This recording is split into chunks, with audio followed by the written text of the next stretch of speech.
You're on the road beyond. Welcome back. I'm Todd Duplantis. Good to have you with us on this Monday night. We are live right now, and we're continuing to look into the, I want to say blossoming. I'm going to say growing like a plague, the growing world of artificial intelligence. You know, the changes are so rapid right now. I bet you're scrolling through Facebook or YouTube and you're seeing videos about AI. It's everywhere. Chat GPT. You see it all over the place. Well, the changes are so rapid right now, it's becoming very difficult to track the total significance and effect artificial intelligence is having on our society and also our economy. Right now, we're going into the third week of the Writers Guild strike. About 12,000 members, and next will be the directors and producers, then the Screen Actors Guild. They're all going on strike. Not really a good idea, right? So is Hollywood turning into Cyberwood with the very real threat that the creative work of these writers could be replaced by AI? Maybe so. We'll have to wait and see. We can be turned into Cyberwood. All are concerned about what AI will do to their creative juices. Could AI eventually replace writers? This goes beyond a simple spell check. AI is a threat to the industrial world, replacing humans with simple technical tasks. But what about creative tasks like writing and art, music, and more? Let's talk right now. Welcoming back to the show, the Dean of English and Communications at Houston Community College, Dr. Amy Tan, who is joining us once again and exploring this ever-changing issue. Good to see you, Amy. Good evening. Thanks for having me again. Now, once again, let's take a look into this innovation, what's happening with AI. Tell us your thoughts. Yeah, I mean, I think it's crazy, right? It's wild to think about, a computer writing a script. And, it's interesting to me that when ChatGPT made its debut in November, that's kind of the first thing that people started doing. Write me a poem, write me a song, right? And of course, comparing the quality of what ChatGPT was throwing out to, what I guess are the audience, right? The audience, us. Hollywood right now is literally frozen. We're watching reruns, Saturday Night Live, no new episodes. These 1,200 writers are just the tip of the iceberg with what's happening when a show producer, whether it be comedy or drama or even reality TV, can talk to an artificial intelligence and give it the concept, rough plot line, and eventually a full script. Do you see this happening? I mean, I think it probably is happening, right? I think it's there's just so many things to think about, right? So many components. Is it like the choose your own adventure books where, you used to have to flip to a page, only now the computer is going to, have all those numbers in there and will direct your travels and your experience through its calculations and programming. But this goes, back to the script writers. This goes beyond just writing a script. In the visual medium, AI could literally generate visual images. I mean, do you see, let's say the strike goes on. The longer it goes on, I really don't see it benefiting the writers. I know they need their equal pay, and I support them with that. But, the longer this goes on, the more problematic it could be, because who's going to be the first studio or the first production that says, you know what, I want to get some people back to work. Let's get some scripts generated through AI. Absolutely. I think like this is, as you suggest, this is sort of an ongoing battle of how do we identify creative work? How do we pay for creative work? That comes in, copyright comes into play. Like, are we going to be paying AI, right? Is it just freely accessible? We can, do we have to credit AI with the script? And the writing. Much regulation. And I guess we talked about that on the last show right now. I mean, do you see, you and I've talked about the deep fake situation, the scams that are going on where your loved one calls you, they're in trouble. We're not far away from creating the videos. I mean, we've seen videos of movie stars that didn't really happen. I mean, certainly, right? Like that, I think that happened with Carrie Fisher. I think there were some posthumous appearances in The Mockingjay. Maybe those were filmed before the actor passed away. And I know that there's other incidents where they have Al Pacino, Tom Hanks, where we have these AI generated characters that are appearing in, alongside. Is this just another step away from a green screen, right? I mean, like CGI, how far is this going to go? Well, that's the big question, how far it's going to go. Right now, tonight, we also have another guest, Amy. Stand by, because we've got Washington, D.C. comedy legend and creator of GNP Comedy, John Simmons. Hey, John, good to see you. Hey, nice to see you. How are you doing tonight? Are you freaked out? Do you think it's going to be like the Terminator, Cyberdyne Corporation coming at you? We totally think it's going to be like the Terminator. The sad thing about it, back in the 80s, we thought the Terminator, no, that's never going to happen. Machines taking over the earth. But look at what's going on now, and look how much it's evolved just over the past, few months. It's Judgment Day. And because it's Judgment Day, we have decided here at Chat GNP to come up with the solution to employ the AI computers at our disposal. And we're running millions of scenarios of punchlines and statistical analysis. And we have some jokes for you from our AI computers. Are you ready? Okay, so these were all generated by AI. Take it away. Absolutely. A doctor gave a man 6 months to live. The man couldn't pay his bill, so they gave him another 6 months. Okay. You're not laughing, Todd. Yeah, I guess I can get AI to laugh. I guess AI sucks. Here's another one. Yeah. Knock, knock. Who's there? Goat. Goat who? Go to the door and find out. All right, John Simmons, ladies and gentlemen. Yeah, wow. Okay, I don't think any comedy writers are in jeopardy of losing their jobs. So I think your job's over AI right now. Exactly. I just thought I'd run that by you with the incredible AI jokes that we've been running through our computers, but we can't seem to come up with anything original.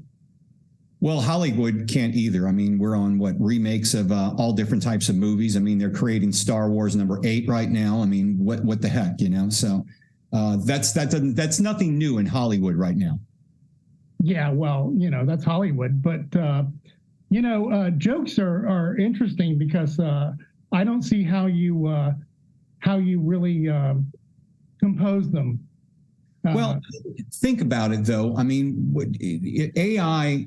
Say you take Carlin, you take Steve Martin, Richard Pryor, put them all in a blender and come out with a morph of all of their jokes. Do you see something like that happening in the future? No. You don't see it happen. Do you think the writers have any concern for taking this strike, to continue in the strike as it is? Well, they can take it as it is, but I don't see how I don't think AI has become sentient yet. So there's nothing to be afraid of. A lot of people, though, are out of work right now. You try to watch new episodes of Saturday Night Live, that's not happening. The late night talk shows, they employ a lot of these writers. Those aren't happening either. How much longer is this going to last before somebody decides, let's go ahead and get some new jokes or get a show to put some people back to work? Sure. I say, whatever. Whatever it is. All right. We're going to bring in our other guest, John. Stick around. Amy, stick around because we're going to do something fun in a few minutes. We're come full circle with artist Trent Rickman and how AI is moving through the art world. Trent, welcome to the show. Thanks for being here tonight. Let's see, your mic's still muted. See if we can get you to unmute your mic. There we go. You there, Trent? Yes. How are you, Todd? Thanks for having me. Yeah, welcome to the show. So what's your take on all of this? I mean, you're an artist, and I want to bring Amy back into the conversation. I'm going to ask you this, and I want to ask Amy the same question. We're using AI for a lot of things right now. Writers go on strike. People need to get back to work. Show hosts want to get their shows back on the air, but you don't have anybody to write it.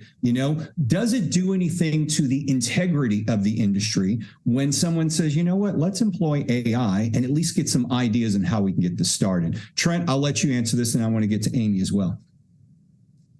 As far as writers, it's going to affect everything.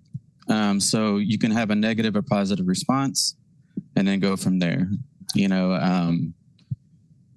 I think we're trying to rage against Pandora's box that's already open. Yeah. I don't see what you can really do constructively with that. So use it as a tool and hopefully, initiate creative forward movement, Well, if you can use it as a tool, that's one thing. But when you're using it to substitute what a human is doing, because the human is striking from their job to get better pay to support their family, where does that take it? Amy, does it do anything for the integrity of the industry to start using AI to enhance others' work? Yeah, I think the integrity question is really a fascinating one. And I guess I hate to say that it sort of comes back to the audience, right? Then the rating. Will people keep watching around for alternatives and other things? Will they reject it? So, I don't know, but I'm thinking about like how has AI replaced other intellectual work and, like customer service. So now you dial a phone and all you get is an electronic message and a menu, and you have to press it. And sometimes you cannot get to a person, no matter how many times you press zero. And that's super frustrating.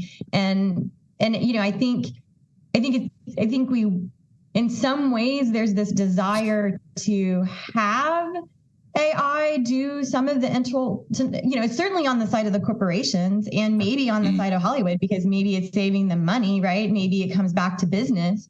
But as you suggest, like, what is lost in the integrity and in the creative piece of that? And we think of Hollywood and movies and film and theater as art. Right. And where's it going with that? Trent, I want to bring you back because I want to talk about your work. You're an artist based in Victoria, Texas. Tell a bit about your art history, and you work with AI to enhance your art. Is that correct? No, I'm a traditional analog artist for 18 years. And only since last year did I hear about AI. And then I started utilizing it to see what's going on here. Right. And so I just jumped in because at first I was pretty upset, like most, really upset. And I couldn't comprehend the ethics of it. Why is this happening? So I had all the big questions. So finally, instead of making an ultimate judgment, I went and just utilized it. And I was like, it was just mind blowing and novel over and over again. Every time I created with it, it was novel. I was using Midjourney, and I was using another one called Dream before then. But for me personally, I'm still drawn to what I've been doing for 18 years. Right. I've noticed that over the last 8 months, I'm not really drawn to AI, even though I do think it's beautiful that everyone has the ability to create and be an artist now without those technical aspects. I'm not sure. I mean, we have to keep in mind that AI is our creation. We created it. Everyone who's ever used the internet has created AI. Was it unrolled unethically? Yes, I would say so. But it's our creation. Ultimately, like, really think about it. Like, and when I utilize it, I say co-creating with AI. That's the only caveat that I can find to say, well, without my intention, what I created would not exist. My prompt, whatever I prompted it to do, to create for me, well, I have to keep in mind that's tens of thousands of artists that I'm co-creating with, or people, or even more or less. I'm not sure the parameters. Or, does that make sense? Yeah, I mean, are you talking? Do you envision this, because you mentioned the artists that have built into AI? Do you look at it more like a collaboration with others than just an experiment with AI? Yeah, I guess I'm coming from a worldview of unity instead of separation. And so in that separation, well, my ego is going to get really scared and upset and say, no, that's something different than me. And from a worldview of unity, I'm going to say, wait, I take responsibility, even though I'm a sovereign individual. Right. I help co-create this. So I'm taking responsibility for my creation, but it's not technically mine. So the only way I can say it is that I co-created with it. And by extension, I co-created with unknown numbers of other artists and people around the world who've ever utilized the internet. Do you foresee you using AI in the future with your art, or is this still an experiment for you that you're looking? I'm still drawn to the tangible, using my hands, and it takes me time. I'm sorry, what was that? Do you have a question, Amy? Your mic's in I there. was just listening to Trent, and I was thinking about, I guess maybe Trent, you might want to talk a little bit more about the platforms that you're using, but I'm just wondering, is it different, or how is it different from an artist taking inspiration from Van Gogh or Monet, or studying a particular school of art? I mean, technically, it's just faster. I mean, I would always go get reference photos if I wanted to do something tangible, like if I wanted to create a feather. I would go get a bunch of reference photos from a bunch of different artists or non-artists, or I would just go to the internet and I'll say, okay, and I get a visual for how I kind of want to shape the outcome of whatever I'm creating. So in that sense, I've always been co-creating. I get inspired by others. It's not just nothing then something. Usually there's building blocks, there's steps. And what I'm doing analog just takes longer. Here, does that make sense? When I'm doing something traditionally in my studio, it takes longer. You've got some pieces of art you want to show us, and some of these were created by you, and some of them were created by AI. Do you want to take a look at this first one? And we'll take a guess, and you can tell it what it is. Let's see the first one here. Okay, we got one here. Amy, I'll give you the first take. Are you going to think this is AI, or is it Trent? I'm going to say AI. Okay. John, what's your take on this one? I'm sorry.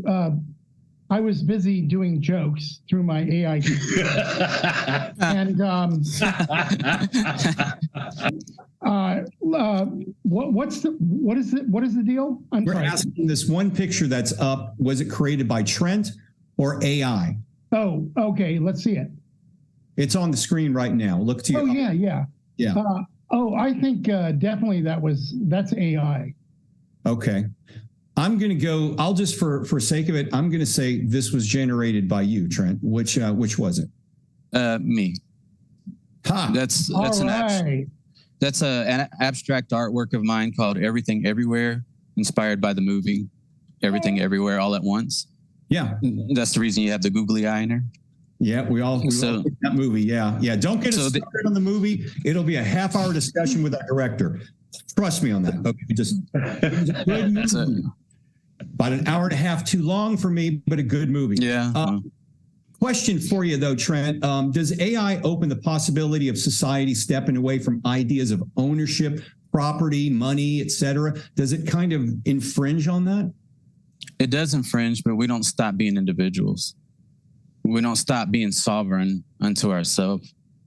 But we are part of the collective. You know what I mean? So, it's a very fine line in some ways of perceiving, but all right, we're going to show another piece of art. Nathan, could you put the next artwork up? Okay, this is a buffalo.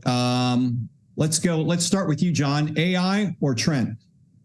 Let's see. Where is it? Look, all right, it's the buffalo shot. Oh yes. I think that's Trent. Okay, Amy. Well, since I was wrong on the last one, I'm gonna say that I think this one is AI, but I also think the last one, I thought John was super confident about it. But I wanted to say the reason, I thought it might be AI, is it seemed really, I saw a lot of the computer generated elements in it. That's what it was. But this one, I'm just gonna say for this, because I was wrong on the last one. You're going to say AI on this AI. one? Okay, and I'm going to go with AI on this one as well. Trent? Oh. Yes, it is. It's AI. Okay. Yes. All right. Good job. Good job. I'm 2 for 2 so far, guys. Okay. Nathan, we got another picture we're going to put up. All right. This one here. We'll start with you, Amy. What are you thinking? I think that one's Trent. Yeah, I'm going to go with Trent as well. John? Yeah, I'm going to go with the human being. Yeah. Hey, let me chime in here. Yeah, Scott Barrett, our producer, ladies and gentlemen. Yeah. I need a name for this painting. What is that, Trent? Sacred Heart. Sacred Heart, yeah. I think that's you. I don't think that's AI. That's my It's AI. AI. Oh, wow. So we're all wrong. Yeah. All right. It gets hard to discern. Okay. That's Is that like El Paso or something, or what? Oh, well. Sacred Heart. Sacred Heart. Okay, next one. Church in El Paso. Okay. I'm gonna say AI on this one. Trent, give us a name. Name this painting. Sacred Heart? Named Christos. All right, I'm saying AI. Amy, what are you saying? Man, I'm losing here. I'm gonna say AI. Okay, John. Trent.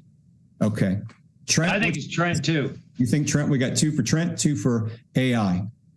It's AI. AI. All right. Oh no, not again. We are moving along. Okay, and I think we've got one more we can show as well. Okay. I think I'm going to definitely go. This is all Trent right here. All you, Trent. That's what I'm going with. What do you think, Scotty? What's your take? That's AI. You say AI? Okay. John? AI. AI. Amy? I'm going Trent. Okay. Trent? It's me. It's all right. Yeah. Good job. 0 for 0. Yeah, I'm a loser. That's okay. I think we've got one final one. And this one's actually got a title on it, Scotty, so it's easy for you. It's called Soul.